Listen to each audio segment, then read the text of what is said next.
বাংলা বলছি চ্যানেলটি সাবস্ক্রাইব করুন এবং সমস্ত অনুষ্ঠানের আপডেট পেতে বেল আইকনটি অন করুন।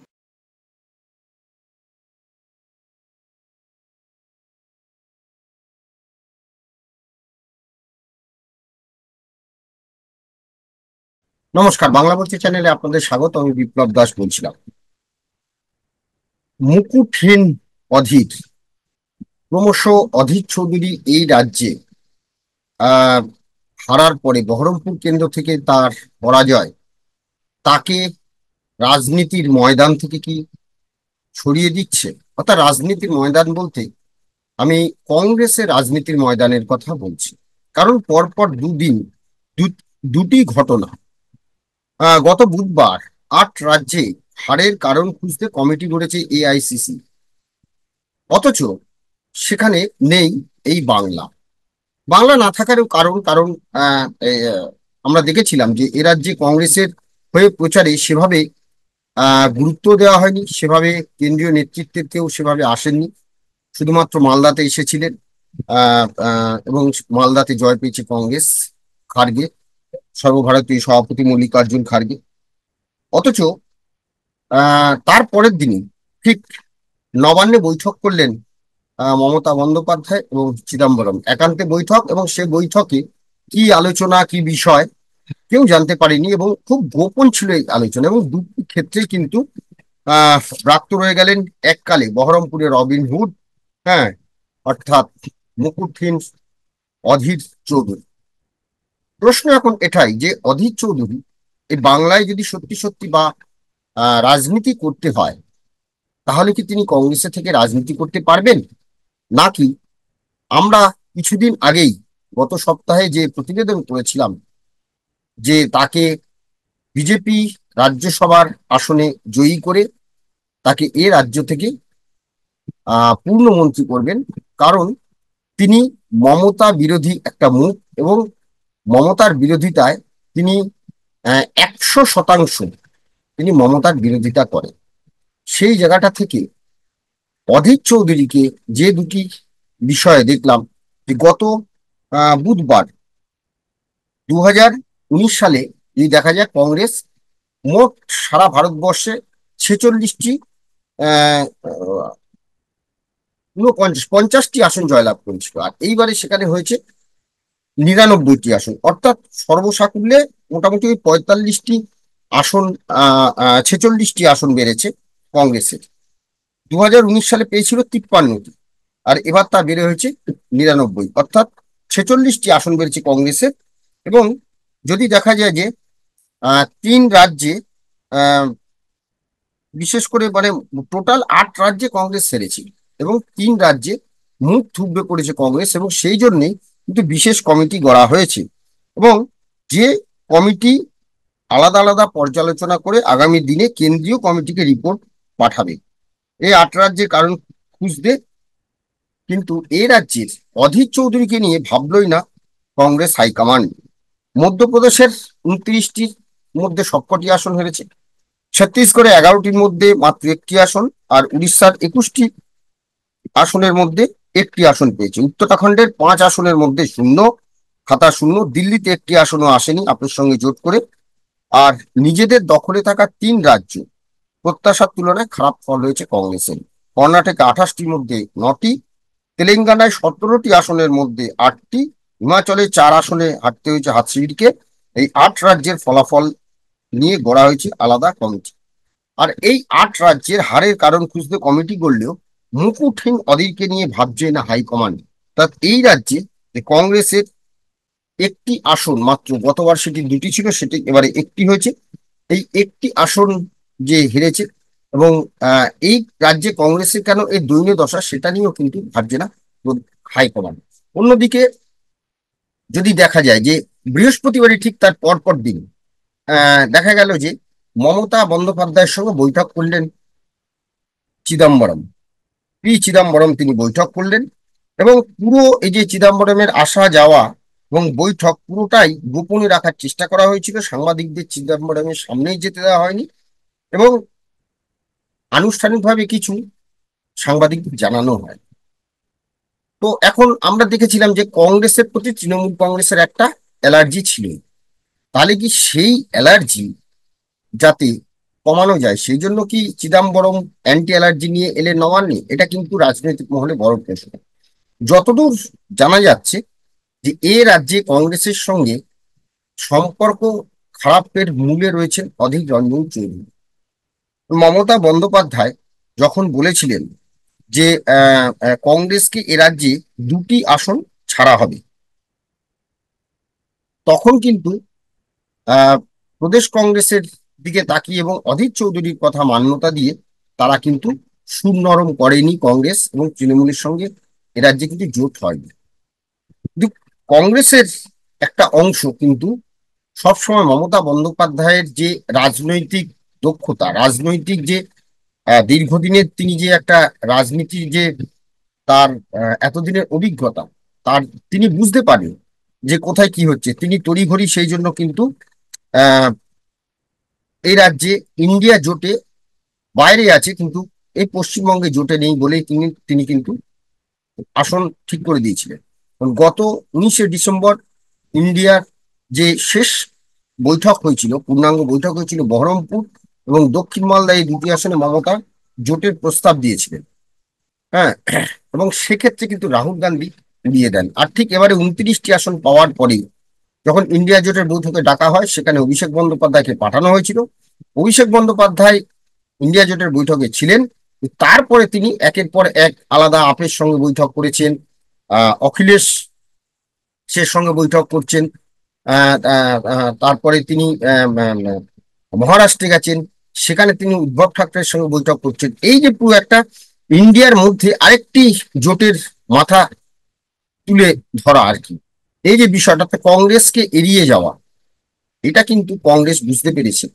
এবং এই কংগ্রেসের সঙ্গে যে একটা তিক্ততা সম্পর্ক, সেটার মূলে ছিলেন অধীর রঞ্জন চৌধুরী। এবং সেই অধীর রঞ্জন চৌধুরীকে এবার তিনি নির্বাচনে জিততে পারেননি। তাই কংগ্রেস কিন্তু মনে হচ্ছে আর কোনো রকম সময় নষ্ট না করে তৃণমূল কংগ্রেসের যে কংগ্রেসের প্রতি অ্যালার্জি, সেই অ্যালার্জির যাতে উপশম হয় সেই টোটকা নিয়েই কিন্তু চিদম্বরমকে নবান্নে পাঠিয়েছেন। এবং যা জানা যাচ্ছে তাতে আগামী যে অষ্টাদশ লোকসভার যে অধিবেশন শুরু হবে, সেই অধিবেশনে বিভিন্ন ইস্যুতে ইতিমধ্যে দুটি ইস্যু, একটি হচ্ছে কাঞ্চনজঙ্ঘা এক্সপ্রেস রেল দুর্ঘটনা, সেটা যেমন একটি, তেমনি আরেকটি হচ্ছে নিট এবং নেট। এই দুটো ক্ষেত্রেই যে প্রশ্নপত্র, নেট তো বাতিল হয়েছে আর নিটেরও প্রশ্নপত্র ফাঁস হয়েছে, তা নিয়ে সরকার কিন্তু একটু বেশ কোণঠাসা। এবং এই খান থেকে অর্থাৎ অধিবেশনের প্রথম থেকেই যদি চেপে ধরা যায় এই এনডিএ সরকারকে, মোদী সরকার অর্থাৎ ইন্ডিয়ান নেতৃত্বে যে মোদী সরকার হয়েছে, মোদী নেতৃত্বে যে এনডিএ সরকার, তাকে যদি চেপে ধরা যায় তাহলে আগামী দিনে সংসদে কিন্তু বিরোধীরা যে একজোট, সেটা পরিষ্কার হয়ে থাকবে। তাই কংগ্রেস আর আগের সেই ভুলটা করতে চাইছে না। সেক্ষেত্রে অধীর চৌধুরীর যে রাজনৈতিক ভবিষ্যৎ, যেটা আমরা নিয়ে আলোচনা করছিলাম, যে মুকুটহীন অধীর, অধীর চৌধুরীর যে রাজনৈতিক ভবিষ্যৎ, পরপর দুদিনের 2টি ঘটনা। একটি হচ্ছে যে বুধবারে 8টা কমিটি গঠন করা হলো, যে 8 রাজ্যে কংগ্রেসের শোচনীয় ফলাফল, অর্থাৎ তারা পশ্চিমবঙ্গ নিয়ে ভাবে না।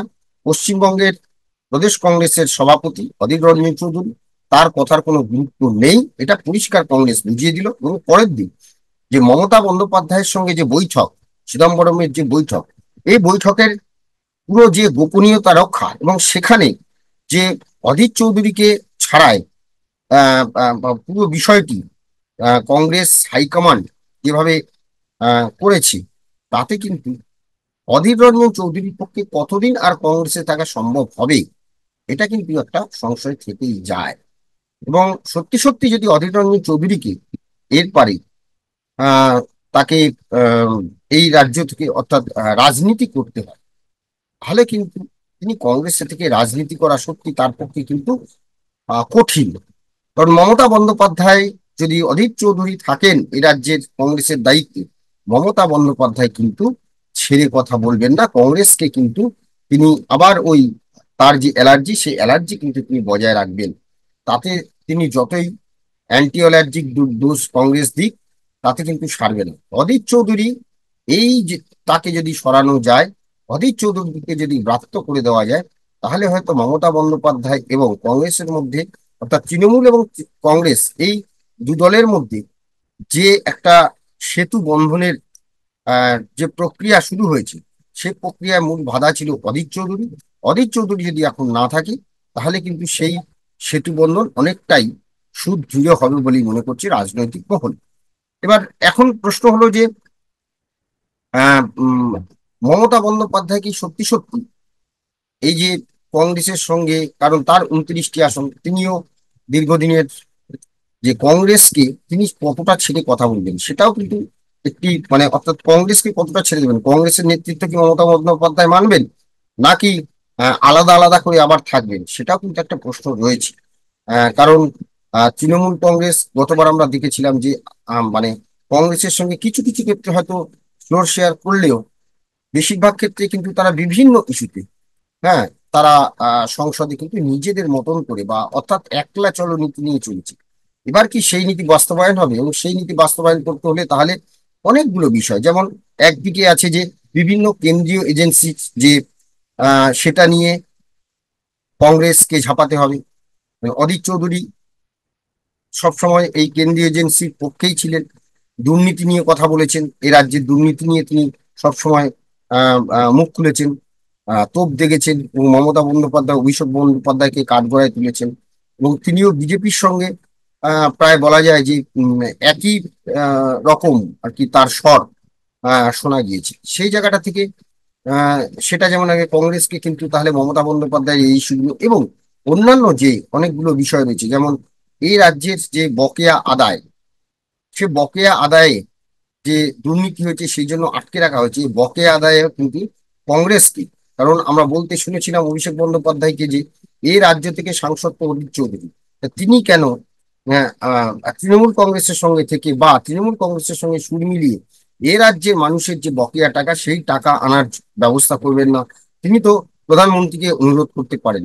এইসব বিষয়গুলো আমরা দেখেছি। সেই জায়গা থেকে আহ কংগ্রেস ঠিক তৃণমূলের যে যে জায়গায় আহ আহ, যে যে ইস্যুগুলো তারা সংসদে তোলার ব্যাপারে, সেইখানে কংগ্রেস কতটা তাদেরকে সাহায্য করবে বা তাদের সঙ্গে থাকবে, এটাও কিন্তু একটা প্রশ্ন। অর্থাৎ দর কষাকষির যে একটা জায়গা, সেই জায়গা কিন্তু আহ উম, যে এই যে দর কষাকষির যে জায়গা, সেই জায়গাটায় যেটা আটকে ছিল, সেটা ছিল হচ্ছে যে অধীর চৌধুরী। এখন যদি অধীর চৌধুরীকে এই জায়গা থেকে সরিয়ে নেওয়া যায়, বা অধীর চৌধুরীকে যদি কংগ্রেস ব্রাত্য করে দেয়, তাহলে কিন্তু এ রাজ্যে তৃণমূল কংগ্রেসের পক্ষে, কংগ্রেসের সঙ্গে মানে কংগ্রেসকে পরিচালিত করতে অনেকটা সুবিধা হবে।